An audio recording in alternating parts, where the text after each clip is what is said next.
felt the position was around balanced, but very complicated.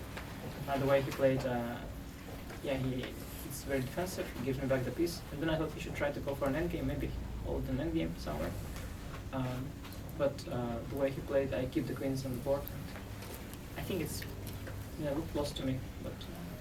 At which point did you feel was the moment where things had really turned and you felt you were winning?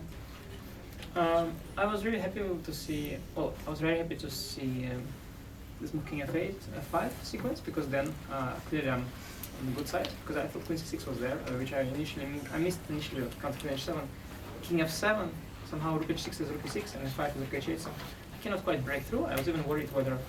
I felt I should have enough compensation to maintain maybe some sort of balance, but not sure even about that. The problem with my position is that it looks very beautiful, and it is, but the problem is that the bishop on b2 is completely dead with the pawn on c4. So essentially I sacrificed, I sacrificed one piece, but I'm playing without another as well. So I only have the rooks and the queen, and it felt like it's not enough resources to break, and I was worried about that. But when I felt, after Queen d6 check, I thought he was going to go Queen e7, and I think the endgame could be even winning for white, but I wasn't sure, because again, the bishop on b2 is, I'm playing without the bishop, and I felt that this endgame could be holding for him. In any case, I would have to find a way to play, and it would put a lot more pressure on me, because I was in a must-win situation. So after he got King J10, I thought probably I'll manage to win this game.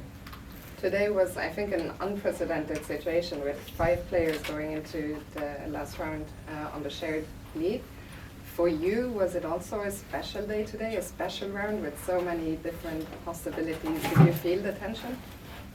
No, of course, but I think I was very lucky that, fortunate that I've arrived to this day the way I arrived at it, because if you lead the whole tournament and then somebody catches you, and then you have to play the tiebreak, and you're like, this whole, and you're in a master before that, so it would feel all kind of tough, but I kind of didn't have many chances to win the tournament with 2 rounds to go, and suddenly I got a gift yesterday, and the way I arrived at the situation was very pleasant, so I felt quite good about it. And now, the tiebreak is the bonus, especially since I won last year. I know Dutch television, they don't like chess, but they like tiebreaks, so maybe we'll make it again. Well, there will be tie breaks for sure, where Yi is already on the same score as you, it's 8.5. Have you checked out the good cash and after Sattarov games as well, or? Yeah, I think Param really went for it. He gave a piece. I think this is just really completely crazy what he did. Maybe I like some dynamic understanding, but to me, this kind of sacrifice was completely insane. So I think he's just going to lose. This was my assessment. Not a break, I absolutely didn't understand what's happening.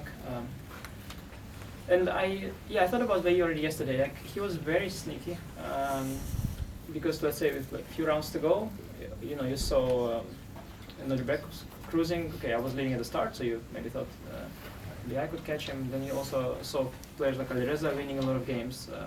Vidit is a big social media star on Wilder. You maybe think of youngster like Prague as well, who is on the +2 score.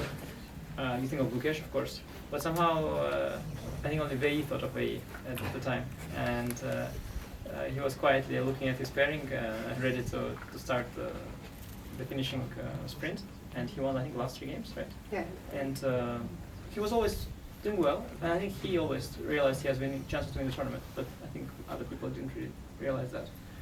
And it's interesting that he got to a tiebreak.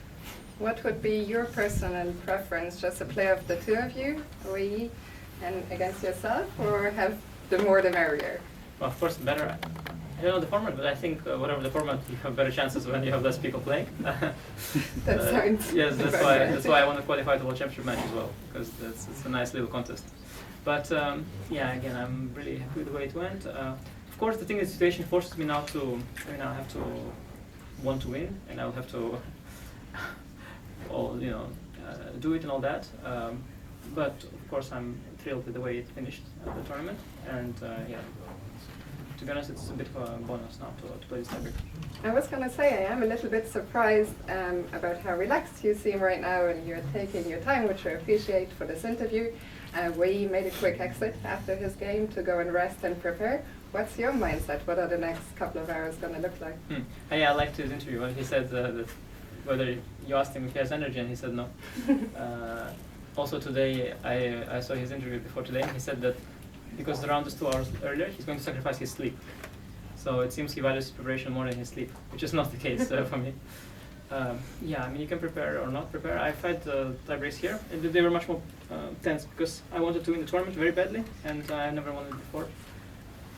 And I felt very tense, and I was like the way I got to the tie breaks was not very pleasant. I didn't win the final round. So this time it's different. Of course, I'm much more relaxed. I know I've won the tournament before, and yeah, I mean, I will have to be tense, and I will be tense, and I will have to, you know, just the usual unpleasantries will have to commence. But still, relatively speaking, I'm happy with the way I did. And looking forward to the playoff? It's a stretch, I think, to say I'm looking forward, but excited? Not in a very positive way, but a little anxious maybe. But yeah, I'm just really happy with my wins yesterday and today, and it's a random tiebreak. I think whoever qualifies, all these players are, you know, they're quite close in strength. And I mean, Lunderbek is supposed to be very strong at pitches, but he lost tiebreak to Yakuboev in Qatar. So it's only really Magnus that has a very good tiebreak record. All the other players are about even, so it will be just random. It's a kind of ironic, of course, that you have this long tournament, classical, the oldest, everything, and then at the end it can be decided by place tiebreak. But again, since I already won once, I don't really mind. And we'll see. We will see. Anish, thank you very much for your time. Congratulations on a great performance here, and best of luck for the playoff. Thank you.